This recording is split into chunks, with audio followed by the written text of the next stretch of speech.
Hello dear aspirants, उम्मीद करता हूं कि आप सभी की प्रिपरेशन बढ़िया चल रही होगी। तो आज का जो हमारा वीडियो है वो सभी एस्पिरेंट्स के लिए बहुत ज्यादा इंपॉर्टेंट है, क्योंकि यहां पे हम डिस्कस करने वाले हैं आपके लिए 50 days plan for your JEE mains 2023 first attempt. जैसा कि आप देख रहे हैं कि कुछ आर्टिकल्स में ये चीज बोली गई थी कि आपका शायद जेई मेंस का फर्स्ट अटेम्प्ट जनवरी में हो सकता है। तो यहाँ पे यार बहुत ज्यादा जरूरी है कि आप पहले ही जो है तैयार हो जाइए, क्योंकि एनटीए का कोई भी भरोसा नहीं है, वो कभी भी नोटिफिकेशन आउट कर सकता है। तो इस प्लान को बहुत अच्छे से फॉलो करिए। और यहाँ पे वीडियो में हम आपको शेड्यूल तो प्रोवाइड करेंगे ही, साथ ही साथ ये भी बताएंगे कि आपको किन चीजों का ध्यान रखना है ताकि आप इस शेड्यूल को और एफिशिएंटली फॉलो कर पाओ। तो सारी चीजें जो है इस वीडियो में ही कवर हो जाएगी, इसलिए इस वीडियो को एंड तक देखिए। सबसे पहली चीज जो कि यार आपको ध्यान रखना है वो ये है कि आपको सारे काइंड के जो डिस्ट्रैक्शंस है उनको अवॉइड करना होगा।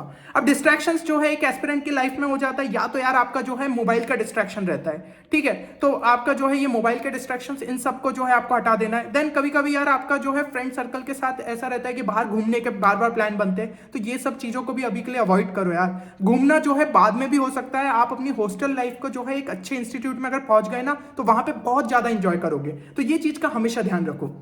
तीसरी चीज हो जाती है कि कई स्टूडेंट्स को ये आदत रहती है कि यार वो वेब सीरीज का एक एपिसोड जो है रोज का देख रहे हैं। ये चीज भी यार ट्राई करो कि कम से कम कर लो, क्योंकि वेब सीरीज देखने का भी टाइम आपको जो है आपके कॉलेज में मिल सकता है। यहाँ पे आप जितना ज्यादा टाइम सेव करते जाओगे वो टाइम जो है आप यूटिलाइज कर सकते हो अपनी स्टडीज में। और बस थोड़े से टाइम की बात है, अगर आपने इस टाइम पे खुद को रोक लिया तो डेफिनेटली आप अपने गोल के और पास पहुंच जाओगे। दूसरी चीज जो कि आपको ध्यान रखना है कि यार एज अ एस्पिरेंट आपके अंदर एक फर्म डिटर्मिनेशन होना चाहिए। डिटर्मिनेशन किस चीज का? अपने जो आपका जेई एक आपका प्राइमरी गोल है उसको क्रैक करने का एक डिटर्मिनेशन होना चाहिए। कोई भी चीज आपको उस गोल को जो है अचीव करने से नहीं रोक सकती। सेकंड चीज ये है कि यार आपके दिमाग में कोई भी जो है नेगेटिव थॉट नहीं आना चाहिए, क्योंकि काफी सारे एस्पिरेंट्स में ये चीज देखी जाती है कि यार उनके दिमाग में एक नेगेटिविटी आ जाती है, क्या मेरा जेई क्रैक होगा, क्या यार मतलब वो दूसरा जो है वो मेरे मुकाबले तो बहुत ज्यादा पढ़ रहा है, उसका सिलेबस भी इस टाइम पे कंप्लीट हो गया, वो मॉक टेस्ट देना स्टार्ट कर दिया है, बट मेरा तो अभी तक सिलेबस भी कंप्लीट नहीं हुआ है। ये सब जो है आपके नेगेटिव थॉट्स रहते हैं और इसमें आप एक लूप में फंस जाते हो, फिर आपका पढ़ाई पे ध्यान नहीं लगता है और आपके दिमाग में यही चीजें चलती रहती है कि यार मैं क्या करूं, मतलब किस तरीके से इन सारी चीजों को छोड़ूं। तो इससे अच्छा ये है कि सारे थॉट्स को अभी दिमाग में आने ही मत दो। हमेशा पॉजिटिव सोचो कि मैं अपने एफर्ट्स डाल रहा हूं ना तो मेरा जो है जेई क्रैक होगा ही होगा। एक और चीज ये है कि stop comparing yourself with others.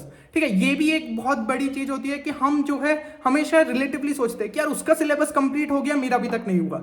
यार दोनों का पोटेंशियल अलग है, हो सकता है कि उसने उन सारे कॉन्सेप्ट्स को अच्छे से पढ़ा ही नहीं हो, जबकि आपने जितने भी कॉन्सेप्ट पढ़े उनको बहुत अच्छे से पढ़ा है। तो मैटर क्या करेगा कि जिसने जो कॉन्सेप्ट्स बहुत अच्छे से पढ़े उसके ज्यादा अच्छा स्कोर आएगा, भला ही वो सिलेबस को यार बहुत जल्दी भी निपटा ले, फिर भी जो है वो एग्जाम में उतना अच्छा परफॉर्म नहीं कर पाएगा। अगली चीज है कि इसके लिए जो आपको एक डेली शेड्यूल जो फॉलो करना पड़ेगा इस टाइम टेबल को फॉलो करने के लिए, वो आपका ये है कि 6 घंटे जो है आपको कम से कम सोना है।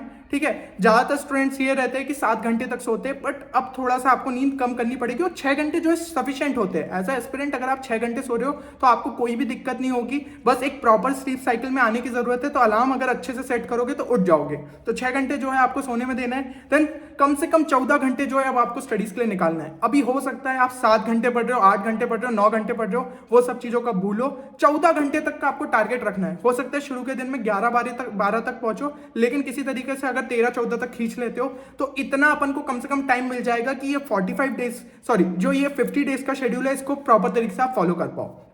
और बाकी जो बचे हुए आपके 4 घंटे उसमें आप यार अपनी दूसरी एक्टिविटीज को कर सकते हो, जैसे कि आपके जो मील्स हो गए है ना, ब्रेकफास्ट हो गया, आपका लंच डिनर, ये सब आपने कर लिया, या फिर अगर आप कुछ एक्सरसाइज करते हो तो उस टाइप से आपने चीजें कर ली, तो ये बाकी के 4 घंटे में आप कर सकते हो। देन अभी तक यार अगर आपने इस वीडियो को देख रहे हैं तो एक चीज तो आपको समझ में आ गई होगी कि जो चीजें मैं बोल रहा हूं वो फॉलो करना इतना इजी नहीं है। इसके लिए आपको एक बहुत अच्छा माइंडसेट चाहिए और अच्छा खासा आपको हार्डवर्क यहां पे करना पड़ेगा। तो अभी भी अगर आपको मान लीजिए डर लग रहा है और आपको लग रहा है कि शायद आप अपने उतने एफर्ट्स नहीं डाल पाओगे, तो अभी इस वीडियो को लीव कर दो। क्यों इतना भी टाइम वेस्ट कर रहे हो इस वीडियो को देखने में? लेकिन अगर आपने जो है ये एक प्रॉपर डिटर्मिनेशन रख लिया है कि यार मुझे ये जो है एग्जाम को क्रैक करना ही है, मैं इस शेड्यूल को बहुत अच्छे से फॉलो करूंगा, तो चलिए फिर अपन जो है नेक्स्ट देखते हैं। अब यहां पे जो ये आपके 14 घंटे हैं इनका भी जो है अगर हम पार्टीशन देखें तो आपके जो स्टडीज के 14 घंटे को उसमें से फिजिक्स में जो है आपको 4 घंटे देना है, केमिस्ट्री में आपको 4 घंटे देना है, मैथ्स में आपको 4 घंटे देना है और बचे हुए जो 2 घंटे है वो आपको पीवाईक्यू सॉल्विंग में देना है। अब जो ये फिजिक्स के हमारे 4 घंटे या फिर केमिस्ट्री के 4 घंटे या फिर मैथ्स के 4 घंटे, उनका क्या पार्टीशन होना चाहिए कि 2 घंटे कम से कम जो है आप थ्योरी को दीजिए, जो भी आपको असाइन टॉपिक देके रखा है डेट के साथ, तो वो शेड्यूल के बारे में हम अभी जो है आगे डिस्कशन करने वाले, और बचे हुए जो आपके 2 घंटे सब्जेक्ट के लिए वो आपको क्वेश्चन प्रैक्टिस के लिए देना है। अब थ्योरी पढ़ते टाइम जो है आपको किन चीजों का ध्यान रखना है कि ज्यादा टाइम किसी भी सब टॉपिक पे आपको वेस्ट नहीं करना है। आप जो है एक प्रॉपर चैप्टर के साथ स्टार्ट हुए, अगर मान लीजिए उसमें किसी सब टॉपिक पे अगर आप अटक जाते हो तो उसको जो है सिंपली आप स्किप कर दो। एक बार पूरा चैप्टर खत्म हो जाए तो उससे रिलेटेड आप जो है यूट्यूब पे कोई वीडियो देख सकते हो वन शॉट, तो उससे वो कॉन्सेप्ट आपको और अच्छे से क्लियर हो जाएगा। थोड़े बहुत उसके एग्जाम्पल्स देख लिए, लेकिन उस टाइम पे अगर उसमें ज्यादा टाइम वेस्ट कर रहे हो कि क्या कॉन्सेप्ट है मुझे समझ में ही नहीं आ रहा है, तो फिर यार बाकी जो आपके टॉपिक्स करने थे ना उस दिन के, वो नहीं कंप्लीट हो पाएंगे। तो ये चीज का ध्यान रखो कि कुछ चीजें स्किप करते हुए हमें आनी चाहिए, हर चीज कंप्लीट नहीं करना है। कंप्लीट आपको एकदम लास्ट मोमेंट पे करना है कि हाँ पूरा चीज मैंने पढ़ ली, अब इस पे थोड़ा सा टाइम इन्वेस्ट कर लेता हूं। देन एक जो है सेपरेट कॉपी आपको मेंटेन करनी है जिसके अंदर आपको सारे इंपॉर्टेंट कॉन्सेप्ट्स, आपके फॉर्मूला, स्ट्रक्चर, रिएक्शंस, ये सब चीजों को नोट करते जाना है। तो ये आपके जो है ये हो जाएंगे आपके शॉर्ट नोट्स। अब ये शॉर्ट नोट्स का जो है फायदा क्या है कि आप पूरे चैप्टर्स को यहाँ पे समराइज कर देते हो सिर्फ 2 से 3 पेजेस में। ये भी ध्यान रखना कि यार शॉर्ट नोट्स का ये मतलब नहीं होता कि पूरा चैप्टर ही आपने जो है नोट डाउन कर लिया। यहाँ पे शॉर्ट नोट्स का मतलब है सारी इंपॉर्टेंट चीजों को नोट डाउन करना, और ये शॉर्ट नोट्स जो है लास्ट टाइम पे आपको रिवीजन के लिए बहुत ज्यादा काम आते हैं। तो ये चीज का भी ख्याल रखिए कि आप शॉर्ट नोट्स जो है अच्छे तरीके से बनाते हुए जाइए। अब अगली चीज ये है जो आपका क्वेश्चन प्रैक्टिस का टाइम है, वहां पे आपको जो है ये ट्राई करना है कि सबसे पहले आप जब थ्योरी भी पढ़ रहे हो ना तो उस टाइम पे सॉल्व्ड एग्जांपल्स ज्यादा से ज्यादा देखो, तो क्वेश्चंस उस टाइम पे भी प्रैक्टिस होते जाएंगे और आपको जो है सारे कॉन्सेप्ट्स का एप्लीकेशन अच्छे से समझ में आएगा। बाकी जो भी क्वेश्चंस आप पीछे की एक्सरसाइजेस से प्रैक्टिस कर रहे हो, आपके कोचिंग मॉड्यूल से हो गए या फिर कोई बढ़िया रेफरेंस बुक से हो गए, तो उसमें एक चीज ध्यान रखना कि जो प्रैक्टिस होनी चाहिए वो आपकी टाइम बाउंडेड मैनर में होनी चाहिए। और हर एक सब्जेक्ट के हर एक क्वेश्चन के लिए मैंने आपको एक एवरेज टाइम दिया है कि देखिए केमिस्ट्री का जो आपके क्वेश्चन हो गए वो 1 मिनट से कम टाइम में हो ही जाना चाहिए। इनऑर्गेनिक के जो क्वेश्चन रहते हैं यार वो फैक्ट बेस्ड रहते हैं तो उसमें बहुत टाइम लगता नहीं है। ऑर्गेनिक के भी अगर चमक गया क्वेश्चन तो वो भी 1 मिनट से कम में हो जाएगा। फिजिकल का थोड़ा सा टाइम ज्यादा ले सकते हैं 1 से 1.5 मिनट तक, बट उतने में आप कंप्लीट कर सकते हो। तो एवरेज यही लेके चलना है कि 1 मिनट में आपके क्वेश्चंस होने ही चाहिए। फिजिक्स की जब एक्सरसाइज लेके बैठ रहे हो तो हर एक जो क्वेश्चन है उसमें एवरेज आपका 1.5 से 2 मिनट का टाइम आपको मान के चलना है। तो इस टाइमर के साथ आप चलिए। अब जितने भी क्वेश्चंस लेके चल रहे हो, फॉर एग्जांपल अगर आपने यहाँ पे 30 क्वेश्चन सॉल्व करने बैठे केमिस्ट्री के, तो 1 मिनट अगर एवरेज लेके चल रहे हो तो 30 मिनट्स में ट्राई करना है कि उतने क्वेश्चंस कर लो। फिजिक्स के लिए अगर लेके बैठ रहे हो तो 60 मिनट्स के अंदर जो है आपके कंप्लीट हो जाना चाहिए। मैथ्स की अगर हम बात करें तो 2.5 मिनट जो है मैक्सिमम रखना है हर एक क्वेश्चन के लिए। इस हिसाब से जो है आपको आपकी प्रिपरेशन रखनी है। तो क्वेश्चन प्रैक्टिस में अगर आप टाइमर लगा के करोगे तो आपकी स्पीड बहुत अच्छी हो जाएगी। और ये चीज देखी जा रही है कि कई सारे एस्पिरेंट्स यार पूरे पेपर को ही नहीं सॉल्व कर पाते। तो अगर आपकी स्पीड अभी से ही बढ़िया होगी तो आपको मॉक टेस्ट पे भी जो है बहुत फायदा मिलने वाला है। अब नेक्स्ट चीज हो गई जो कि हमने बोला था आपको कि पीवाईक्यूज जो है वो आपको 2 घंटे उसके लिए टाइम देना है। तो पीवाईक्यूज में क्या करना है, आपको जो भी 2020 और 2021 के आपके जेईई मेंस के प्रीवियस ईयर क्वेश्चन है, जो भी आपको असाइन चैप्टर है उस दिन का, तो उससे रिलेटेड पीवाईक्यूज को सॉल्व करिए। अगर वो चैप्टर 2 दिन के लिए असाइंड है तो आधे पीवाईक्यूज एक दिन कर लिए और आधे पीवाईक्यूज दूसरे दिन कर लिए। ये चीज आपको रखनी है। अब 2 घंटे में ये ट्राई करिए कि यार फिजिक्स, केमिस्ट्री, मैथ्स के जो भी टॉपिक्स है उनका जितने भी आपके क्वेश्चन हो जाए बढ़िया। इन केस अगर आपके क्वेश्चन छूट जाते तो प्रॉपर तरीके से इसको जो है एक नोटबुक में मेंटेन करिए कि इतने पीवाईक्यूज आपने किए थे। अब जब ये आपका 50 डेज का शेड्यूल खत्म हो जाएगा तो बाद में आपको क्या टाइम रहेगा कि आप उस टाइम पे सिर्फ मॉक टेस्ट प्रैक्टिस करें एंड पीवाईक्यूज सॉल्व करें। तो जो भी बचे हुए पीवाईक्यूज रहेंगे उनको आप सॉल्व करते जाइए। और पीवाईक्यूज का बहुत बड़ा फायदा ये है कि कई सारे कॉन्सेप्ट्स आपके रिपीट हो जाते हैं, तो ये चीज का भी आपको ख्याल रखना है। और ये जो आपके 2 घंटे, मान लीजिए कि उस टाइम पे यार आप अपना जो है क्या बोलते हैं यहाँ पे पीवाईक्यूज नहीं कर रहे, ठीक है, किसी वजह से आपको लग रहा है कि यार आपका जो है जो पोर्शन आपको उस दिन का पढ़ना था वही आपका छूट गया है, तो इस टाइम में आप जो है अपने बैकलॉग को कंप्लीट करिए, ठीक है। और बैकलॉग अगर आपका अभी भी बचा रह जाता है पीवाईक्यूज के टाइम से भी नहीं कंप्लीट हो पाता, क्योंकि कभी कभी हो सकता है वो चैप्टर थोड़ा सा लेंथी हो, तो उस टाइम पे यार कम से कम 15 से 16 घंटे खींचने के लिए भी तैयार रहो, क्योंकि अगर वो एक टारगेट मिला है तो उसको उसी दिन कंप्लीट करना है, नेक्स्ट डे तक नहीं खींचना है। ये चीज ध्यान रखिए। अब कुछ फीचर्स मैं आपको बताना चाहूंगा जो कि एक टाइम टेबल हम आपको प्रोवाइड करने वाले हैं। उसके क्या फीचर्स है कि देखिए उस टाइम टेबल में आपके सारे हाई वेटेज चैप्टर्स और चैप्टर्स जो कि इजी टू कंप्लीट है वो सारे हमने यहाँ पे कवर करे।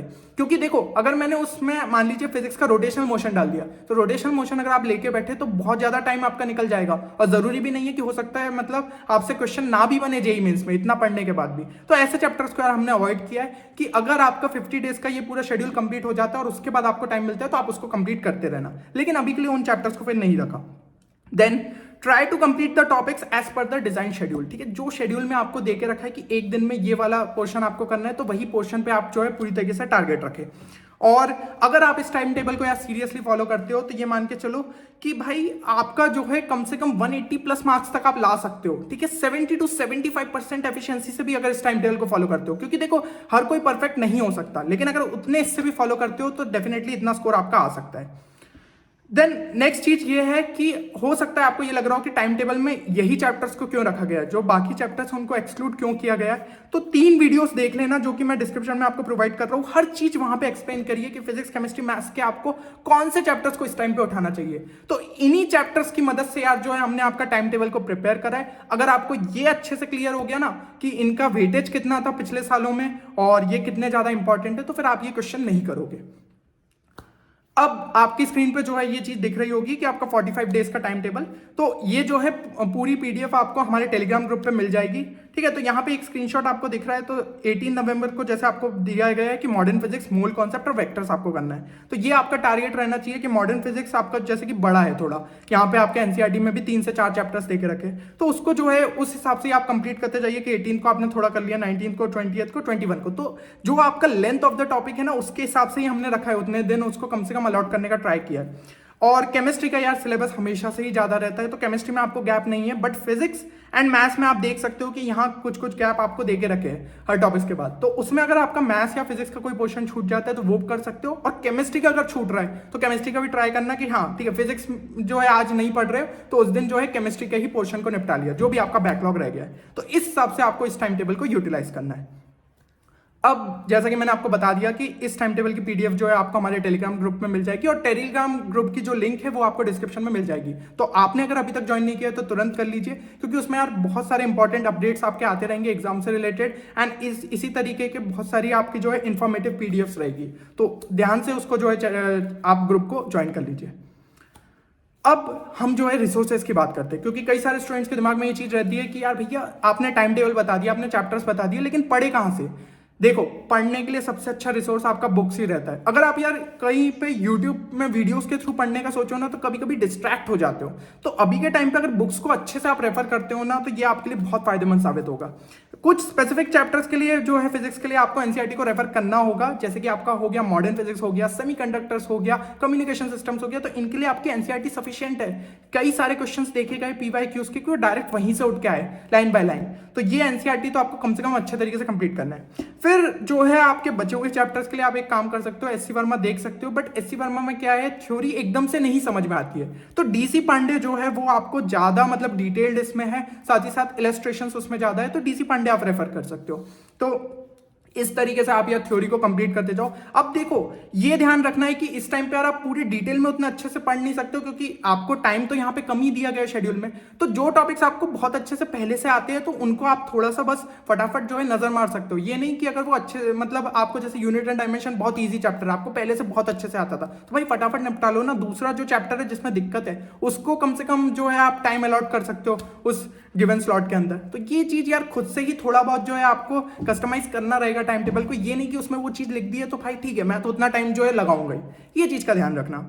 अब केमिस्ट्री की अगर हम बात करें तो केमिस्ट्री के लिए एनसीईआरटी तो आपकी बाइबल है, तो एनसीईआरटी तो अच्छे से करना ही करना है, और इसके अलावा अगर आपके कुछ कोचिंग नोट्स प्रिपेयर्ड है तो वो आपके लिए सफिशिएंट रहेंगे, तो उससे जो है आप करते जाइए। कोचिंग नोट्स क्या हेल्प करते हैं, आपको ये चीज समझ में आ जाती है कि ये चीजें जो है एनसीईआरटी में नहीं दी है, तो दोनों को अगर यार एक सिंक में पढ़ते रहोगे ना तो बहुत ज्यादा फायदा रहेगा।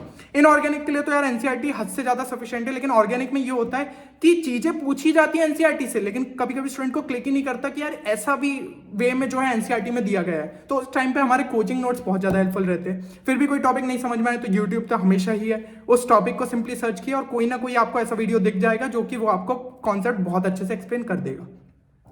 फिर मैथ्स के लिए जो है मैं हमेशा से रेकमेंड करता हूँ अरियन सीरीज। अरियन सीरीज आपकी बहुत ज़्यादा फायदेमंद है। सिंगेज थोड़ी सी आपकी लेवल ऊपर हो जाती है और थ्योरी उतनी बढ़िया तरीके से उसमें नहीं दी गई है। अच्छा है, अच्छी बुक है, बट वहाँ पे थोड़ा सा दिक्कत हो जाती है। तो अरियंत में क्या है, ज़्यादा सिंप्लीफाइड मैनर में दी गई है, तो जो स्टूडेंट्स को डिफिकल्टी आती है, अरियंत की आपकी सीरीज बहुत अच्छी है। तो ये आप सारी बुक्स को रेफर कर सकते हो, ठीक है। और इसमें यार आपके क्वेश्चंस भी बहुत ज़्यादा दिए, तो आपको जितने क्वेश्चंस प्रैक्टिस करने आप इसमें कर सकते हो। तो ये सारी बुक्स आपके लिए बहुत बढ़िया रहेगी। अब कुछ चीज़ों का ध्यान रखिए, जब ये आप टाइम टेबल या फॉलो कर रहे हो तो इसको और किस तरीके से आप ज़्यादा एफिशिएंट बना सकते हो। तो यहाँ पे आप जो है अपने 2 घंटे की सिटिंग के बाद कम से कम ट्राई करो कि 5 से 10 मिनट का ब्रेक लेते रहो, ठीक है। तो इस ब्रेक में आप जो है थोड़ा बहुत घूम फिर सकते हो। इससे क्या रहेगा, आपकी एफिशिएंसी जो है वो ज़्यादा हायर रहेगी। और रोज का जो है यार 10 से 15 मिनट मेडिटेशन की आदत डालो, जो है प्रेफरेबली आप जो है सुबह के टाइम पे कर सकते हो, तो आपका जो है एक एफिशिएंसी और बढ़िया रहेगी। एंड कभी भी यार कुछ दिमाग में जो है ऐसा नेगेटिव थॉट्स आ रहे हैं तो अपने पेरेंट्स के साथ डिस्कस करो, ठीक है। पेरेंट्स आपका जो है प्रेशर हटाने में ही आपकी मदद करेंगे। वो आपसे जो है अच्छे तरीके से सारी चीज़ें आप उनके साथ शेयर करोगे तो वो आपको बताएंगे कि देखो यार इस टाइम पे ये सोचना जरूरी नहीं है कि भाई मुझे मेरे कितने मार्क्स आएंगे, इस टाइम पे यार पूरे एफर्ट्स डालो। तो यही चीज़ आपको इस टाइम पे करनी है। तो पेरेंट्स के साथ हमेशा खुल के रहना। देन हमेशा सोने से पहले और जैसे ही आप उठते हो एक चीज़ जो है खुद को ये बोलना कि आज के दिन मुझे अपना बेस्ट देना है और मैं डेफिनेटली एग्जाम को क्रैक कर सकता हूं। अगर पॉजिटिव माइंडसेट रहेगा तो पूरा दिन आपका अच्छा जाएगा और आप सारी चीजों को अच्छे तरीके से कंप्लीट करोगे। फिर डोंट्स में अगर हम देखें तो देखिए बाहर का फूड को अवॉइड करिए, क्योंकि इसकी वजह से आप बीमार पड़ गए तो फिर फालतू में 2-3 दिन अपने जो है बर्बाद हो जाएंगे। देन ज़्यादा ट्राई करिए कि बहुत हैवी फूड नहीं खाए, लाइट फूड ही खाए। तो इससे क्या होगा, आपको दोपहर के टाइम पे नींद नहीं आएगी, क्योंकि देखो भाई 6 घंटे के अलावा अगर आप थोड़ा बहुत और एक्स्ट्रा सोते हो तो वो यार आप अपना टाइम जो है स्टडी में से काट रहे हो। तो ये चीज़ का भी ध्यान रखो। देन थर्ड चीज क्या है कि खुद को कंपेयर नहीं करना है आपको किसी के भी साथ, ठीक है। आप बेस्ट हो, आपको जो है बस ट्राई करना है कि आप अपना बेस्ट देते रहो। और ओवर थिंकिंग भाई अवॉइड कर दो। ये चीज मैं पहले भी आपको बोल चुका हूँ कि ये नहीं है कि ये सोच रहे हो भाई मेरे कितने मार्क्स आएंगे, ये वाला मॉक टेस्ट मेरा कोचिंग का बिगड़ गया था, मुझे तो लगता है कि भाई मेरा हो ही नहीं पाएगा। ये सारी चीजों में अगर फंसे रहोगे अभी भी तो एग्जाम तो छोड़ दो, यही सोच लो अभी के टाइम पे, ठीक है। ये ज्यादा जरूरी है ना। तो यार ये सब चीजें छोड़ दो, सिंपली जो है पढ़ने पे ध्यान दो। अभी ये टाइम है आपके एफर्ट्स डालने का टाइम। तो एफर्ट्स अगर अच्छे से डालोगे तो रिजल्ट बढ़िया आएगा ही आएगा। तो फाइनली यार जो है मैं ये चीज आपसे पूछना चाहूंगा कि are you ready for the 50 days challenge. अगर यार पूरे तरीके से रेडी हो तो भाई एक बार कमेंट सेक्शन में ये चीज जरूर मेंशन करो, अपना नाम लिखो, ये चीज लिखो कि डेली आप कितने घंटे पढ़ने वाले हो, साथ ही साथ आप कितना टारगेट स्कोर लेके चल रहे हो अपने फर्स्ट अटेम्प्ट में। ये चीज आपकी खुद से कमिटमेंट रहेगी कि आप डेफिनेटली इस टाइम टेबल को बहुत अच्छे से फॉलो करोगे और एक अच्छा रिजल्ट जो है आप प्रोड्यूस करोगे। अब इतनी सारी चीजें हमने इस वीडियो में डिस्कस की, प्रॉपर तरीके से यार सारी चीजों को समझ लिया, आपके रिसोर्सेस हमने डिस्कस कर लिए, क्या चीजों का ध्यान रखना है टाइम टेबल को फॉलो करते हुए, टाइम टेबल आपका डिस्कस कर लिया।